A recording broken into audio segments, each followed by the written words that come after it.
Everyone at Riverside Speedway laughed when 18-year-old Maya Sullivan, the mechanic's daughter in grease-stained coveralls, rolled her beat-up Camaro to the starting line beside $40,000 racing machines.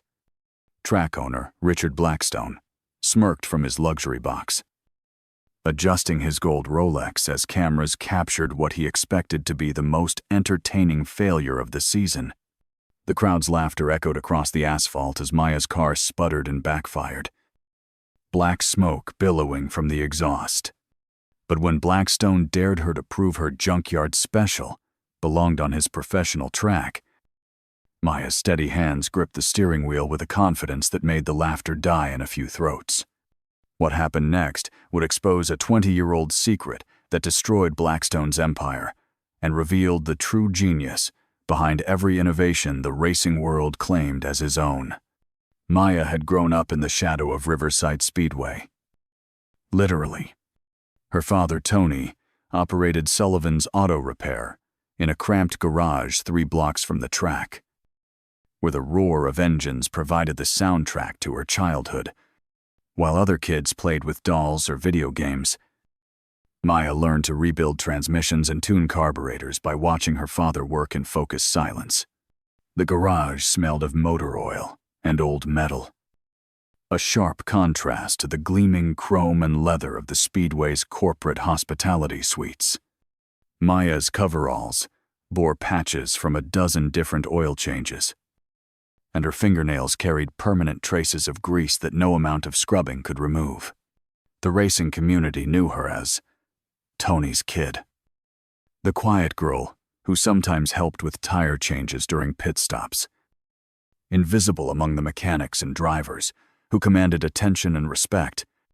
But Maya saw everything, absorbed every conversation about gear ratios and aerodynamics, filing away knowledge that would prove more valuable than anyone imagined. The annual Riverside Challenge had drawn drivers from across the state, each bringing machines worth more than most people's houses. Corporate sponsors lined the pit area with banners advertising everything from energy drinks to luxury cars, while television crews captured footage for the evening sports broadcasts. Richard Blackstone presided over it all from his climate-controlled tower, a man who had transformed a small-town dirt track into a multi-million-dollar racing empire through what he called innovation and vision. His success story graced magazine covers and business school case studies. The self-made entrepreneur who revolutionized stock car racing through breakthrough engineering and aerodynamic design. The Blackstone name appeared on everything from racing schools to automotive patents. A brand built on the reputation of being the smartest man in the room.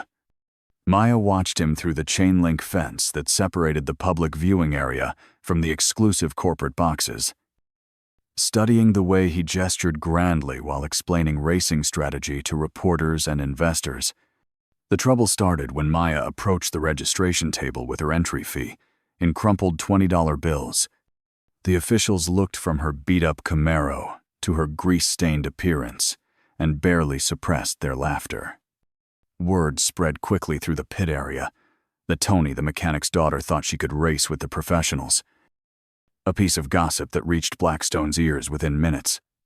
He descended from his tower like a king, addressing peasants, his Italian leather shoes clicking against the asphalt as he approached Maya's car with an entourage of photographers and track officials.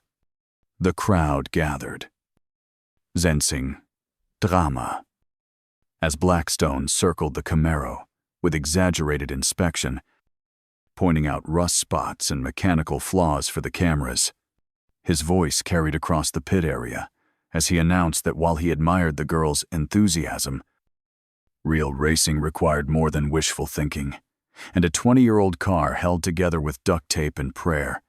"Tell you what, sweetheart," Blackstone said, his voice dripping with condescension as the crowd pressed closer.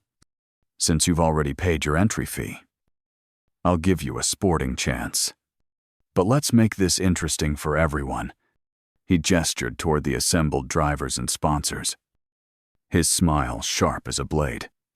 If your little jalopy can beat even one car in the time trials just won, I'll personally sponsor your racing career for a full season. But when you lose, and we both know you will, you agree to stay off my track permanently. No more dreaming about things that are way out of your league. The crowd erupted in anticipation, some calling out encouragement, while others placed mock bets on how quickly Maya's car would break down. Cameras clicked and whirred, capturing what everyone assumed would be a humiliating moment that would end a naive girl's racing dreams forever. Blackstone's associates chuckled at his theatrical generosity, knowing full well that no amateur driver in a rebuilt streetcar could compete against professional racers in purpose-built machines. Maya felt the weight of 100 stares as she stood beside her car, but her voice remained steady when she accepted the challenge. "One condition," she said, loud enough for the microphones to catch. "When I win, you tell everyone the truth about where your revolutionary designs really came from." The crowd stirred at this unexpected response, but Blackstone's laughter boomed across the speedway. He extended his hand with theatrical flourish, agreeing to terms he considered impossible, while photographers captured the handshake between the racing mogul and the mechanic's daughter. Maya's calm confidence unsettled a few observers, particularly the older mechanics who had worked the circuit long enough to recognize something in her posture that suggested this wasn't mere bravado. But most dismissed her quiet determination as the delusion of someone too young to understand the gap between amateur enthusiasm and professional competence. The time trials began with the newest, most expensive cars, taking their turns around the track. Sleek machines worth more than most houses roared past the grandstands, their engines producing precise, controlled power that spoke of thousands of hours of professional tuning and aerodynamic optimization. Television commentators provided running analysis of lap times and technical specifications, while corporate executives smiled for cameras beside their sponsored vehicles. Maya used this time to prepare her own car, working with tools that looked ancient compared to the computer diagnostic equipment used by professional teams. Her father had taught her that understanding came through touch and sound rather than digital readouts, that a properly tuned engine would tell you its secrets if you knew how to listen. She adjusted carburetor settings with practiced precision, checking ignition timing by ear rather than electronic instruments, making modifications that seemed insignificant but would prove decisive when it mattered most. When Maya's turn came, the crowd had already begun to disperse, convinced that the spectacle was over before it began. Her Camaro rolled to the starting line, with none of the dramatic flourish of the professional entries. Its primer gray paint and hand-lettered number contrasting sharply with the sponsor-covered machines that had preceded it. Television cameras focused on Blackstone's expectant face rather than the track itself, anticipating his reaction to what everyone assumed would be an embarrassing failure. Maya settled into the driver's seat, her hands finding familiar positions on the steering wheel and gear shifter, feeling the car's personality through vibrations that had become as natural as her own heartbeat.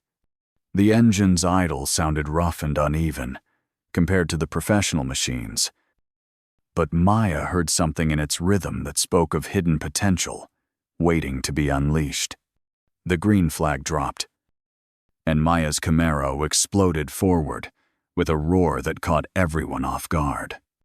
The car that had sputtered and backfired in the pit area now screamed down the straightaway with raw power that made spectators step back from the fence. Maya's driving showed none of the hesitation or nervousness everyone expected from an amateur, instead demonstrating the smooth precision of someone who understood exactly what her machine could do. She took the first turn at a speed that should have sent her sliding into the wall, but the car held its line with stability that impressed even skeptical professionals. The crowd's laughter had died completely, replaced by surprised murmurs as Maya's lap time appeared on the electronic boards, showing a pace that put her in the middle of the professional field. The real shock came on the second lap, when Maya began pushing her car to limits that defied everything the observers thought they knew about automotive performance. Her Camaro cornered with the precision of a much more expensive machine, its suspension and handling characteristics suggesting modifications that weren't visible to casual inspection. Professional drivers in the pit area stopped their conversations to watch as Maya carved through turns with lines that demonstrated not just natural talent, but deep technical understanding of racing dynamics. Her lap times improved steadily, each circuit around the track revealing new aspects of her car's capabilities and her own driving skills. By the time she crossed the finish line, Maya had posted a time that placed her third overall, ahead of several professional drivers in purpose-built racing machines worth 10 times what she had invested in her Camaro. The speedway fell silent, except for the echo of Maya's engine as she coasted to a stop in front of the grandstand. Professional drivers stood beside their expensive machines with expressions of disbelief, unable to process what they had just witnessed. Television commentators struggled to find words that could explain how an 18-year-old girl in a rebuilt streetcar had outperformed seasoned professionals with unlimited budgets and factory support. Blackstone's face had gone pale, his confident smile replaced by a look of confusion and growing concern as the implications of Maya's performance began to sink in. The crowd slowly began to react.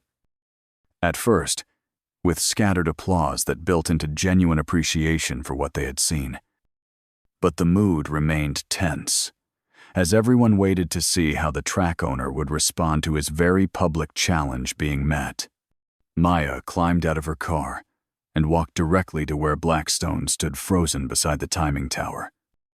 Her coveralls still bearing the same grease stains, but her presence somehow transformed by what had just occurred. "I kept my part of the bargain," she said, her voice carrying clearly in the sudden quiet. "Now it's time for you to keep yours." She reached into her car and pulled out a worn leather portfolio that had been secured behind the driver's seat, its edges softened by years of handling, and its surface marked with oil, stains, and fingerprints. The crowd pressed closer as Maya opened the portfolio to reveal detailed engineering drawings, technical specifications, and design notes that looked decades old, but contained innovations that had defined modern stock car racing.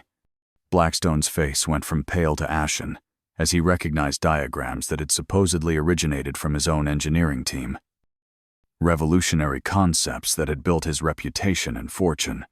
"These belong to my mother," Maya said, her voice steady, but carrying an edge that made several people step closer to hear every word. "Elena Sullivan was the chief engineer at Riverside Development Corporation before you bought the company in 2003. She designed every innovation you've claimed as your own. From the aerodynamic packages to the suspension systems that made your cars faster than anything else on the track."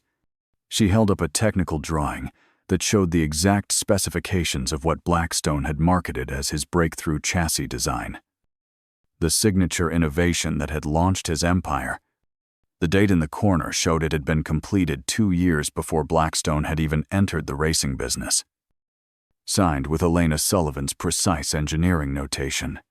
Professional drivers and mechanics who had gathered around began to recognize details from cars they had driven and worked on. Innovations they had assumed came from Blackstone's well-funded research and development team. The revelation sent shockwaves through the assembled crowd as the implications became clear. Elena Sullivan had been more than just an engineer. She had been the visionary whose designs had revolutionized stock car racing, her work forming the foundation of an industry that had generated millions in profits while her name had been erased from history. Maya continued pulling documents from the portfolio, each one revealing another aspect of her mother's genius that had been claimed by Blackstone and his corporation. Patents that bore his name showed suspicious similarities to Elena's original designs. Modified just enough to avoid direct copying, but clearly derived from her fundamental innovations.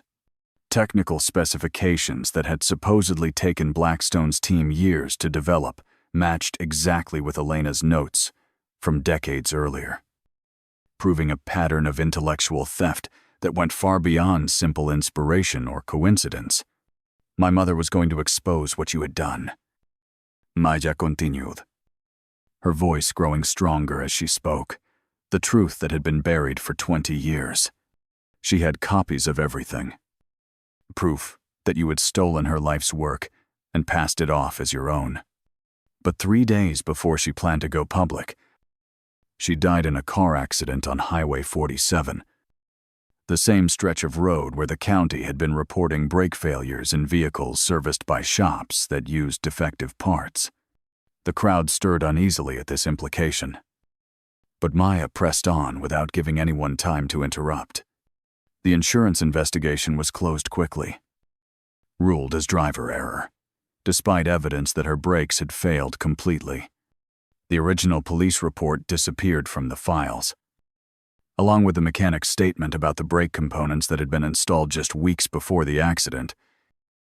Blackstone finally found his voice, though it came out strained and defensive. This is ridiculous. Your mother was just one of many engineers who worked for the company. These designs were developed by teams of people over many years. But his protests sounded hollow in the face of the documentary evidence that Maya continued to produce. Each piece of paper revealing another aspect of Elena Chen's contributions that had been systematically erased from the official record. Professional drivers who had benefited from the innovations now looked uncomfortable, realizing they had built their careers on technology that had been stolen from a woman whose name they had never heard. Television cameras that had been expecting to capture a humiliating failure were instead recording what looked like the exposure of one of racing's biggest scandals. A story that would dominate sports headlines for months to come. Maya reached the final document in her mother's portfolio. A comprehensive report that detailed not just the technical innovations, but also Elena's growing suspicions about Blackstone's business practices and her plans to expose the truth. The report included copies of internal corporate communications that showed Blackstone had been aware of Elena's concerns and had taken active steps to discredit her work and isolate her from other engineers who might have supported her claims. Phone records and meeting notes revealed a pattern of harassment and intimidation that had escalated in the weeks before Elena's death, painting a picture of a woman who had been systematically destroyed for threatening to expose the truth about the empire built on her stolen genius. The crowd's mood had shifted completely from entertainment to horror as the scope of the revelation became clear. This wasn't just about racing or corporate theft. It was about a woman's life and legacy being erased to protect a powerful man's reputation and fortune. Maya's performance on the track had been impressive, but it paled in comparison to the bombshell. She was now detonating in full view of cameras and witnesses who would carry the story far beyond the confines of Riverside Speedway.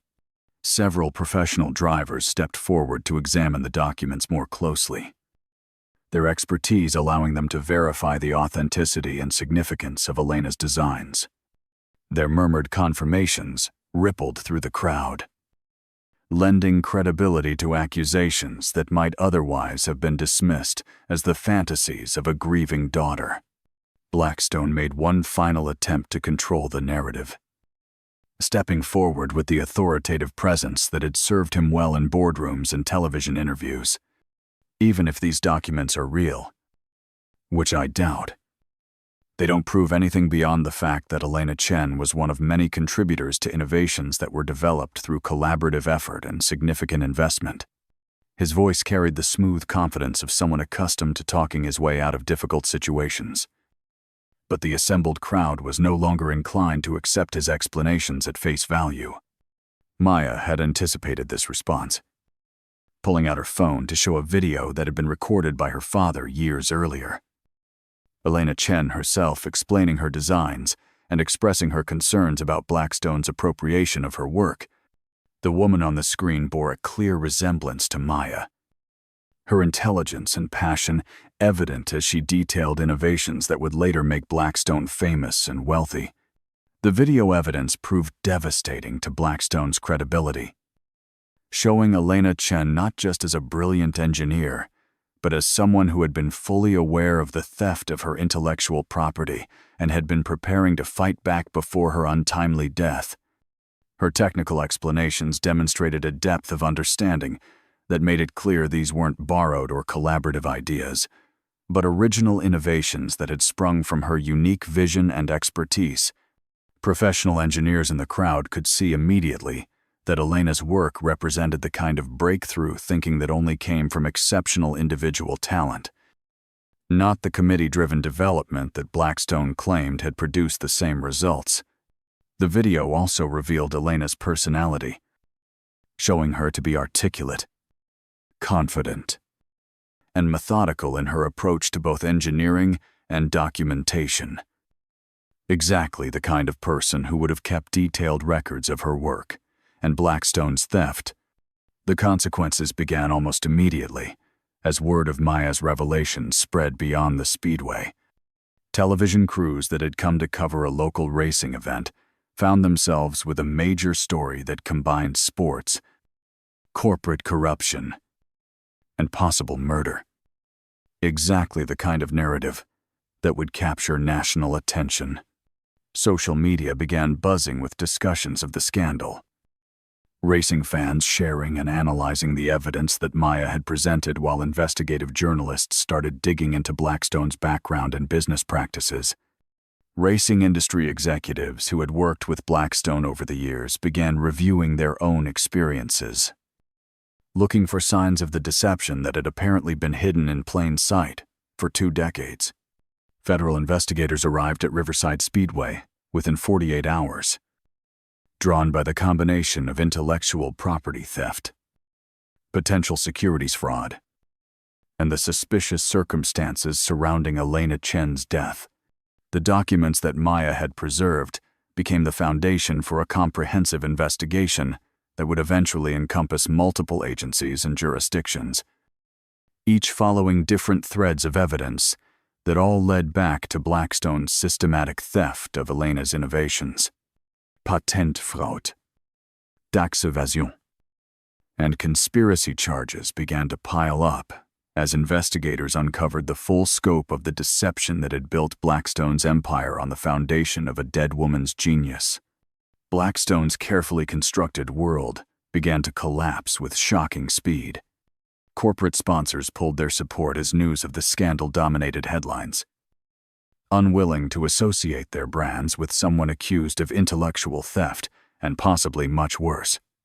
Racing organizations stripped him of honorary positions and banned him from events, while business partners began distancing themselves from someone who had become radioactive in the world of professional sports.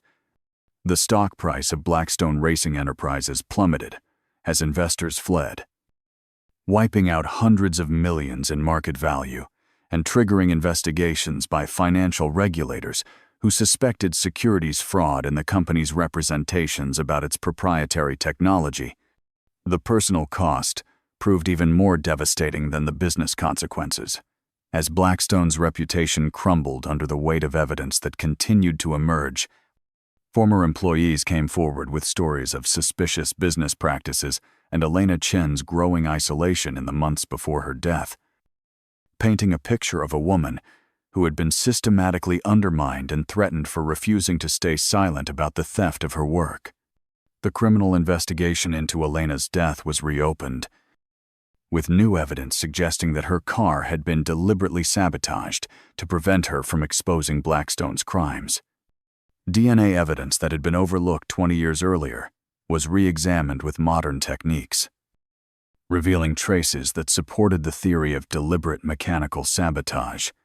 Maya found herself thrust into a spotlight she had never sought, but she handled the attention with the same quiet confidence she had shown behind the wheel of her race car. Television interviews and newspaper profiles revealed her to be articulate and determined, driven not by desire for revenge, but by need to restore her mother's legacy and ensure that Elena Chen's contributions to racing technology would finally receive proper recognition. She used her newfound platform to establish the Elena Chen Foundation for Engineering Excellence, dedicated to supporting young women pursuing careers in automotive engineering and racing technology. The foundation's first scholarship recipients included several promising students who had been inspired by Maya's story to pursue their own dreams, despite financial or social obstacles. The racing community's response to Maya's revelations proved more complex than simple support or condemnation. Many drivers and teams who had benefited from the stolen technology found themselves in uncomfortable positions, forced to acknowledge that their success had been built on innovations they had never properly credited to their true creator. Some embraced the opportunity to honor Elena Chen's memory by publicly acknowledging her contributions and supporting Maya's foundation, while others struggled with the implications of learning that their achievements had been tainted by crimes they had never suspected. The sport itself began a process of historical revision, updating records and documentation to properly credit Elena Chen with innovations that had been attributed to Blackstone for 20 years. Maya's racing career took off in ways she had never imagined possible, with offers pouring in from teams and sponsors who wanted to associate themselves with someone who had become a symbol of integrity triumphing over corruption. But she chose her opportunities carefully, selecting partners who shared her commitment to honest competition and technical excellence, rather than simply chasing the biggest contracts or most prestigious rides. Her mother's engineering knowledge, combined with her own natural driving talent, made her a formidable competitor who could communicate with technical teams in ways that few drivers could match. Race after race, Maya demonstrated that her performance at Riverside Speedway had been no fluke, consistently running at the front of fields filled with drivers who had much more experience and resources. The legal proceedings against Blackstone stretched on for months, each revelation adding new dimensions to a scandal that seemed to grow more complex with every passing week. The intellectual property theft charges were relatively straightforward, supported by overwhelming documentary evidence that Maya had preserved through years of her mother's careful documentation. But the conspiracy and murder charges proved more difficult to prosecute, requiring investigators to reconstruct events from 20 years earlier, using evidence that had been deliberately hidden or destroyed. Witnesses who had been too frightened to speak up at the time of Elena's death now came forward with testimony that supported the theory of deliberate sabotage. But proving criminal intent beyond reasonable doubt required painstaking detective work that tested the limits of modern forensic science. When the verdicts finally came down, they vindicated everything that Maya had risked her reputation to expose. Blackstone was convicted on multiple counts of intellectual property theft, securities fraud, and conspiracy, sentenced to 25 years in federal prison, with restitution orders that would strip him of virtually everything he had gained through his crimes. The murder charges resulted in a hung jury, but civil courts found him liable for Elena Chen's wrongful death, adding millions more to the financial penalty that would ensure he could never profit from his crimes again. More importantly for Maya, the legal proceedings had definitively established her mother's role as the true genius behind innovations that had transformed racing, ensuring that Elena Chen's name would be permanently associated with achievements that had been stolen for 2 decades. Maya returned to Riverside Speedway exactly 1 year after her explosive revelation, this time as the featured driver in a race renamed the Elena Chen Memorial Classic. The track had been sold to new owners who were committed to honoring the memory of the woman whose innovations had made modern racing possible, and they had invited Maya to participate in a ceremony that would permanently recognize her mother's contributions to the sport. The same grandstands that had witnessed her humiliation and triumph now hosted a celebration of justice delayed but not denied. With racing legends and engineering pioneers joining Maya in paying tribute to Elena Chen's legacy, as Maya climbed into a race car for the memorial event, she carried with her the same worn leather portfolio that had contained the evidence that brought down Richard Blackstone's empire. But now it also held new documents, engineering plans, and technical innovations that she and her father had developed together. Building on Elena's foundation to create the next generation of racing technology, the portfolio had evolved from a repository of stolen dreams into a blueprint for the future, one that would be built on the bedrock of honesty, technical excellence, and respect for the innovators whose genius made progress possible. The race itself proved anticlimactic compared to the drama that had preceded it. But Maya's victory lap carried special significance as she drove past grandstands filled with people who understood they were witnessing not just the end of one story, but the beginning of another. Elena Chen's daughter had done more than expose corruption and restore a stolen legacy. She had demonstrated that truth and talent could triumph over power and deception when courage and determination refused to accept injustice as permanent. The crowd's cheers echoed across the speedway as Maya raised her mother's portfolio toward the sky, a symbol of dreams that had survived 20 years of suppression to finally receive the recognition they had always deserved.